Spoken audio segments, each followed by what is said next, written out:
वंदे मातरम पर डॉक्टर सुमेर सिंह सोलंकी का दिल छू लेने वाला भाषण।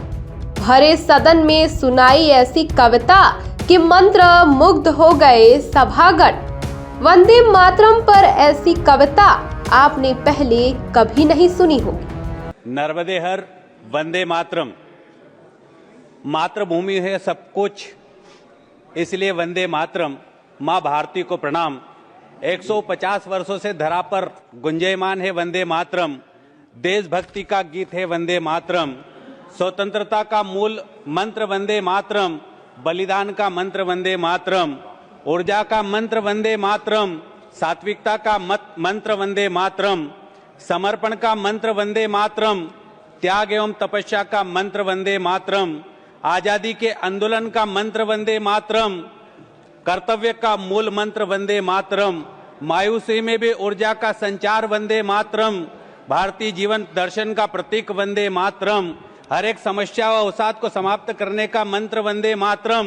माननीय उपसभापति महोदय, ये गीत नहीं बल्कि एक ऐसा मंत्र है जो 140 करोड़ भारतीयों के मन में देशभक्ति, राष्ट्रभक्ति और स्वाभिमान की ऊर्जा का संचार करता है।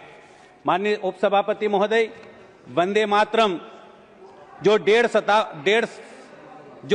शताब्दी से अनवरत गुंजित हो रहा है, यह मात्र गीत नहीं, राष्ट्र जागरण का वह दिव्य महामंत्र है जिसने पराधीनता की बेड़ियों में जकड़े भारत को आत्मबोध का प्रकाश दिया, निराशा के घोर तमस में अस्मिता की ज्योति प्रज्वलित की, संघर्षों को संबल और स्वाधीनता का स्वरूप प्रदान किया। यह गीत संपूर्ण भारत की सामूहिक चेतना का प्रतीक है। यह चेतना जो हजारों वर्षों की सभ्यता, संस्कृति और अध्यात्म को निर्मित हुई है। इस गीत ने हमें यह सिखाया है कि राष्ट्र केवल एक भौगोलिक सीमा नहीं बल्कि एक जीवंत, संवेदनशील मातृ स्वरूपा सत्ता है, जिसके प्रति हमारी निष्ठा, श्रद्धा और समर्पण की हमारी असली पहचान है। यह गीत भारतीय जीवन दर्शन का प्रतीक है। वंदे मातरम की रचना अपने आप में एक आध्यात्मिक और सांस्कृतिक पुनर्जागरण था। ब्रिटिश शासन भारत की धार्मिक सांस्कृतिक चेतना को कुचलने का प्रयास कर रहा था। तब बंकिम चंद्र जी ने अपने उपन्यास आनंद मठ में इस गीत को स्थान दिया। बंकिम चंद्र चट्टोपाध्याय ने सन 1875 में जब इस गीत की रचना की, तब उन्होंने केवल काव्य नहीं लिखा, उन्होंने राष्ट्र की सोई हुई आत्मा को जगाने का संकल्प किया। माननीय उपसभापति महोदय, यह गीत नहीं, यह संपूर्ण भारत की आत्मा का स्वर है। मैं उस मातृभूमि की वंदना है जिसके कृपा से हम सब अस्तित्व पाते हैं। यही कारण है कि 24 जनवरी 1950 को भारत की संविधान सभा ने सर्वसम्मति से वंदे मातरम को राष्ट्रगीत के रूप में मान्यता दी। माननीय प्रधानमंत्री नरेंद्र मोदी जी के शब्दों में, वंदे मातरम के गान में करोड़ों देशवासियों ने हमेशा राष्ट्र प्रेम के अपार उफान को महसूस किया है। हमारी पीढ़ियों ने वंदे मातरम में भारत के एक जीवंत और भव्य स्वरूप के दर्शन किए हैं। आज भारत आत्मनिर्भरता और विकास की नई यात्रा पर अग्रसर है। इस यात्रा की मूल प्रेरणा वही है जो 1.5 शताब्दी वर्ष पूर्व बंकिम चंद्र ने दी थी। मातृभूमि पर गर्व करने की भावना और कर्म को सेवा में बदलने की भावना।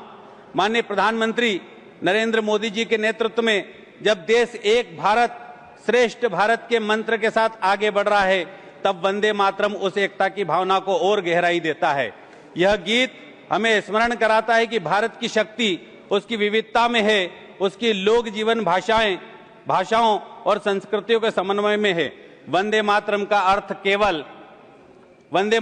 अर्थ केवल मातृभूमि को प्रणाम करना नहीं है, बल्कि यह वचन देता है रक्षा करेंगे, उसे समृद्ध और गौरवान्वित बनाएंगे। जब कोई किसान अपनी भूमि को उपजाऊ बनाता है, सैनिक सीमा पर डटा रहता है, शिक्षक अपने विद्यार्थियों में संस्कार बोता है और युवा नवाचार से देश का नाम रोशन करता है, तब वंदे मातरम अपने सार्थक रूप में जीवित रहता है। आज की युवा पीढ़ी को इस गीत के मूल भाव को अपने जीवन का हिस्सा बनाना होगा। तकनीकी युग की तेज रफ्तार में भी हृदय के मातृभूमि के प्रति प्रेम और कर्तव्य का संकल्प बना रहे, तब यह गीत अजर और अमर होगा। वंदे मातरम गीत में भारत माता की दिव्यता झलकती है, जो केवल भूभाग नहीं बल्कि सभ्यता, संस्कृति व सनातन चेतना का जीव स्वरूप है। माननीय उपसभापति महोदय, दुर्भाग्य है कि आज कुछ तथाकथित बुद्धिजीवी वंदे मातरम पर प्रश्न चिन्ह लगाने का साहस करते हैं, कभी इसको सांप्रदायिकता कहकर सीमित करने का प्रयास करते हैं। कांग्रेस ने इसके 2 टुकड़े करने का काम किया था। माननीय सभापति महोदय, फांसी के तख्ते पर चढ़ते क्रांतिकारियों के होठों पर अंतिम उच्चारण भी वंदे मातरम ही होता था। माननीय उपसभापति महोदय, मैं कंक्लूड कर रहा हूं।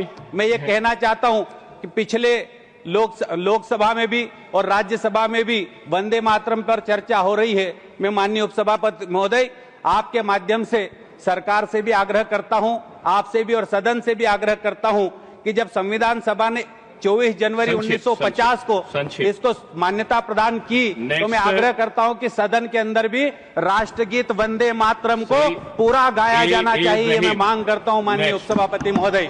बहुत बहुत धन्यवाद। नर्मदे हर, वंदे मातरम।